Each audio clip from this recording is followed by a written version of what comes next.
A very good morning, students. Today we are going to start with your new topic, that is your mechanical energy.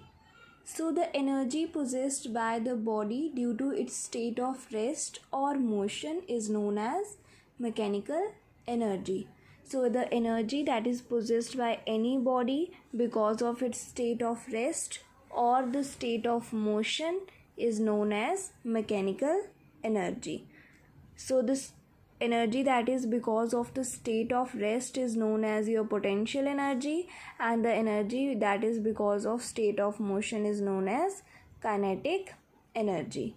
So there are two forms: potential energy, kinetic energy. The energy that is possessed by the body due to its state of rest is known as potential energy, but the energy that is possessed by the body due to its state of motion is known as the kinetic energy.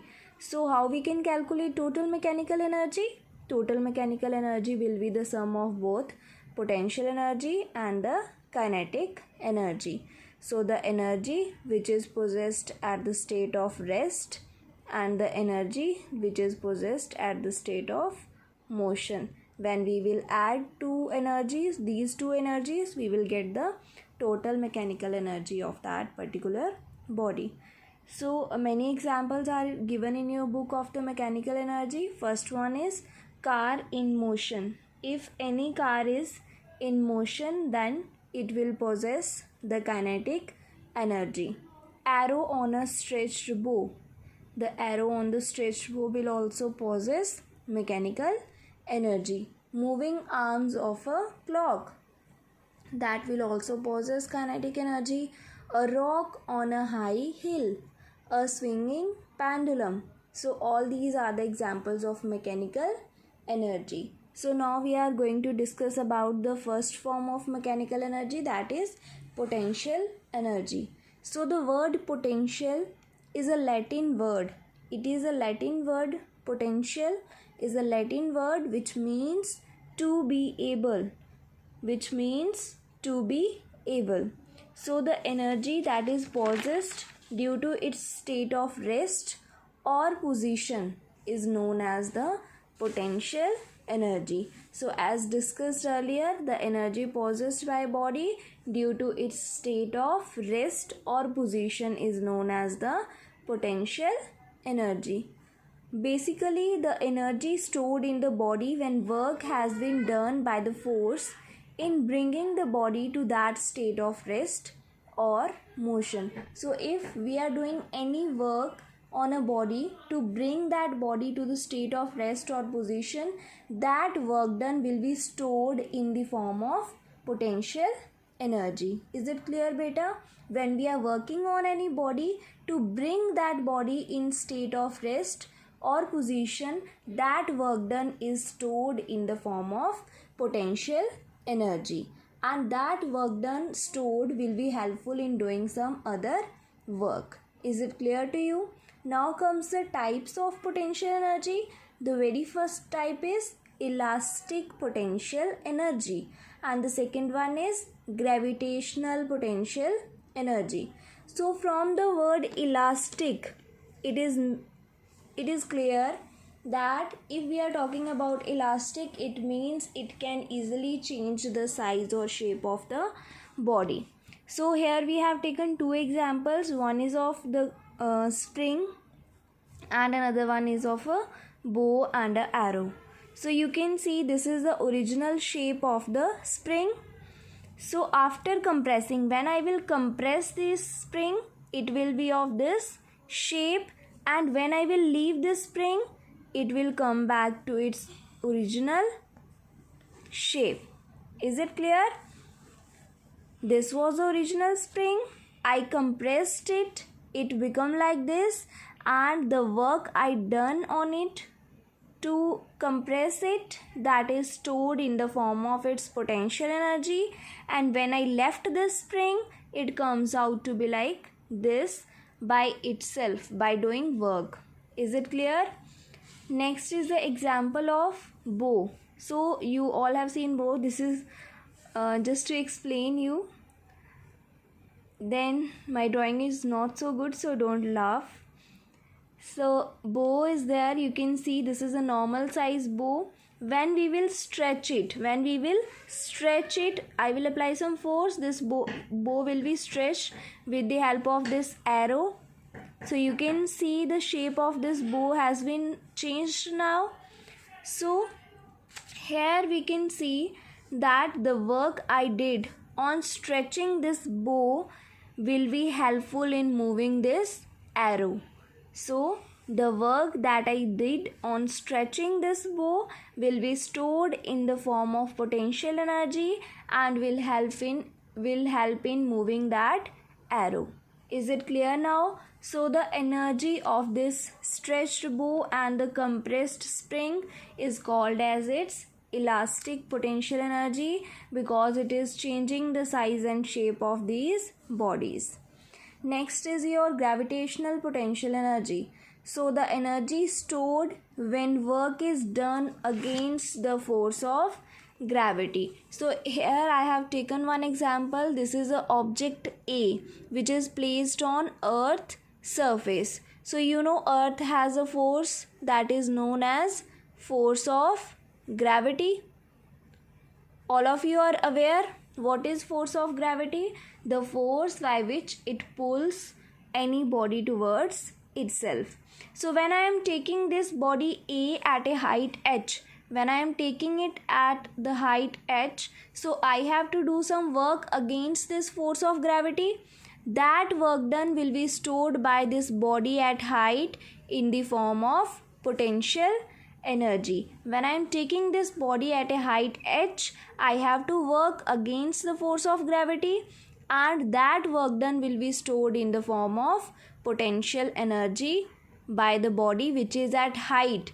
The body at the ground is not possessing the potential energy, but when I am taking this body to the height h, I have to do some work against the force of gravity and that work done will be stored in the form of potential energy. Is it clear, beta? Next is your water stored in a dam possesses the gravitational potential energy. So you might have seen that the water in the dam is stored at a height and some work will be done in taking that water at some height. So that work done will be stored in the form of gravitational potential energy and when it will be released, it will help in generating the electricity. Is it clear, beta? So what we have done today? We have started with your mechanical energy. Mechanical energy is the energy possessed by any body due to its state of rest or motion. Two forms are potential energy and kinetic energy. We discussed the examples of mechanical energy. Total mechanical energy is the sum of potential energy and kinetic energy. The word potential is derived from Latin word which means to be able. Then we did types of potential energy, elastic and gravitational. Elastic deals with the change in size and shape of the body. Gravitational energy is experienced when work is done against the force of gravity. Is it clear? Then note that in elastic potential energy, work done on a body changes its size or shape. Done, beta? Because when we stretch or compress any body, it will result in change of size and shape. And in case of gravitational potential energy, work is done to move a body to a height above the earth's surface. So whenever we are moving any body at a height above the earth's surface, we have to do some work against the force of gravity and that work done will be stored in the form of gravitational potential energy. So here one more example is given in your book that a boy does work in bringing the branch which is bending the branch which is stored as potential energy. So when this boy will be bending this branch, so he has to do some work in bending this branch and the work done by the boy will be stored in the form of gravitational potential energy. Not gravitational here, it will be simple elastic potential energy. So here when he will release that branch, it will go up by itself using that potential energy. Is it clear? Next, we are having many other examples of potential energy. That a bound up watch spring has potential energy because of wound up state of its coil. So you might have seen that a watch is having the bound up state of its coil. So when the spring unbinds itself, the work is done in moving the arms of the watch. The potential energy which was stored in that spring will be helpful in moving the arms of that watch. So the spring example I have explained to you here only.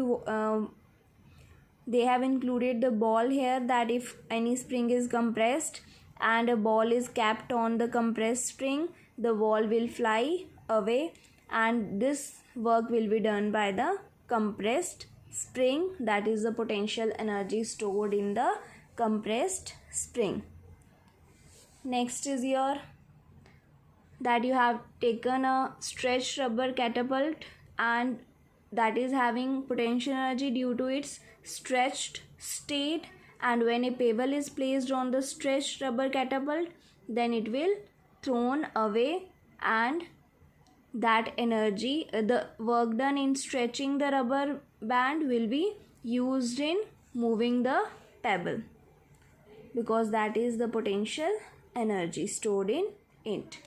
So next is when a stone is placed at a height, it will be having potential energy, gravitational potential energy because of its height, and when it is thrown on a nail, that nail will be fixed into the wood. So it drives the nails into wood due to the potential energy which is present in it due to its height. Is it clear, beta? These are very simple examples. Only what we are doing, we are using the potential energy in doing some useful work. So here you can see a stone is placed at a height. It will be having the gravitational potential energy, and when this stone is allowed to fall on the pan, you will see that the weight will be lifted on the other side of the pulley. Water at a height has potential energy stored in it because of its height. Thus, the falling water from the height can be used to do work like turning a wheel or generating the electricity. So, do you know column I have done that it is of two types: elastic potential energy and gravitational potential energy. Elastic potential energy changes the size and shape, whereas the gravitational potential energy work is done to move a body to a height above the earth surface. So next topic we will do in your Zoom class. Thank you. Have a nice day.